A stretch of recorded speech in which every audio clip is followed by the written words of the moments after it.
My next topic is reproductive system. What is male reproductive system? The male reproductive system consists of a group of organs that make up reproductive system and urinary system. Number 1 is bladder. It's a hollow muscular organ located at the lower abdomen. Is lined by a layer of muscles, tissue, and stretch. Have normal capacity of 400 ml to 600 ml of urine. Second, pubic symphysis.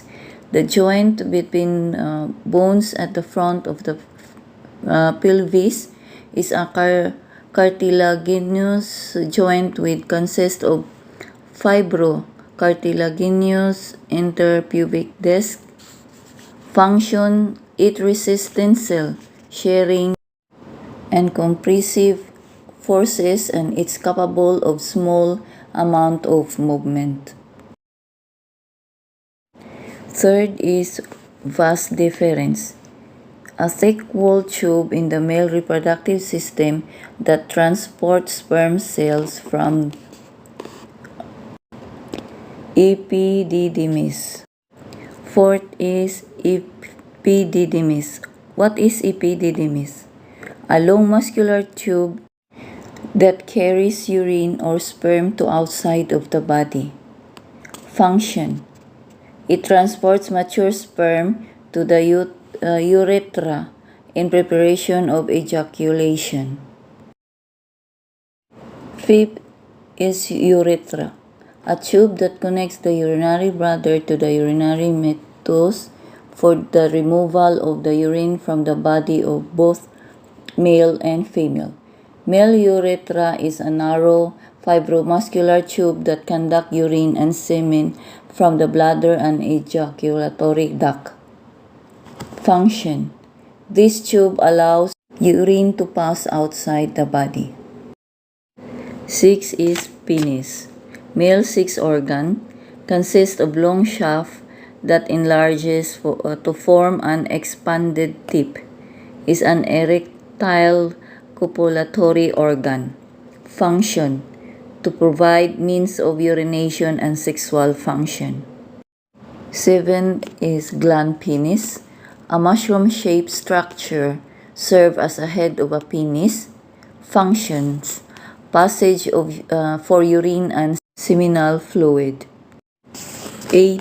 Foreskin, the fold of skin which covers the head of the penis, also called the prepuce.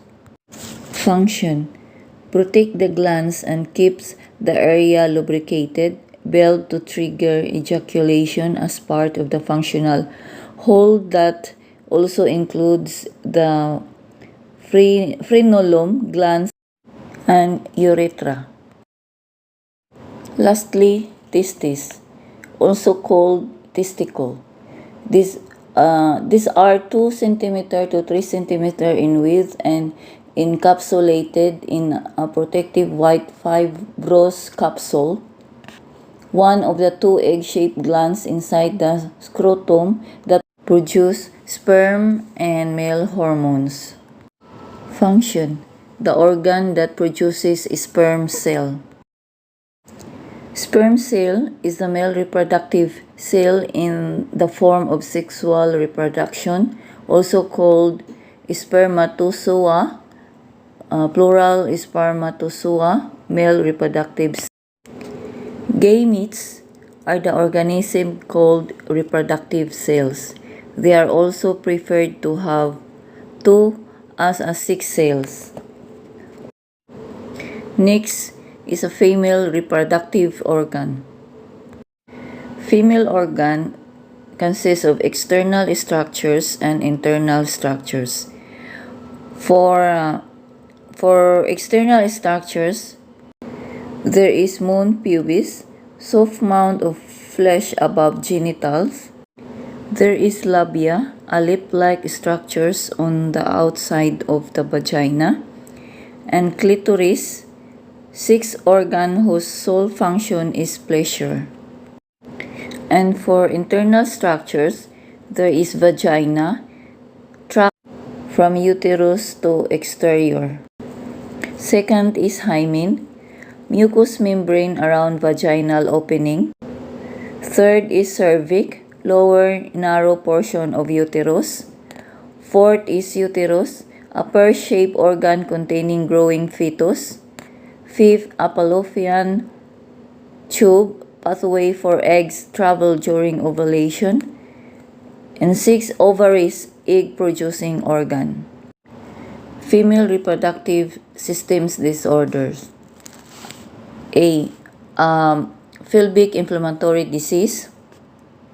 This is a progressive infection, will get worse over time and affects fallopian tubes, uterus, cervix, or ovaries. Can lead to long-term reproductive problems.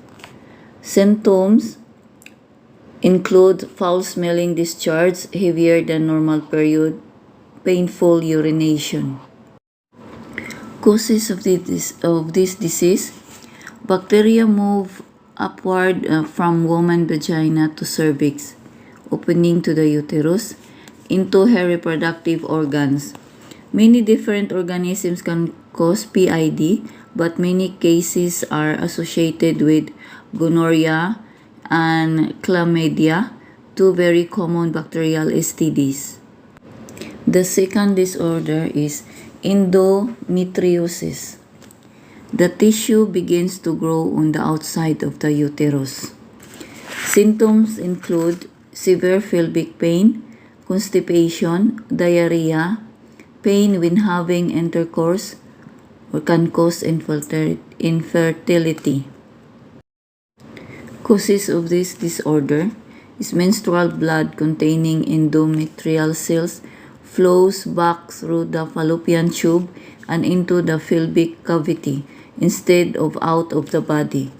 This displays endometrial cells stick to the pelvis wall and surface of pelvic organ where they grow.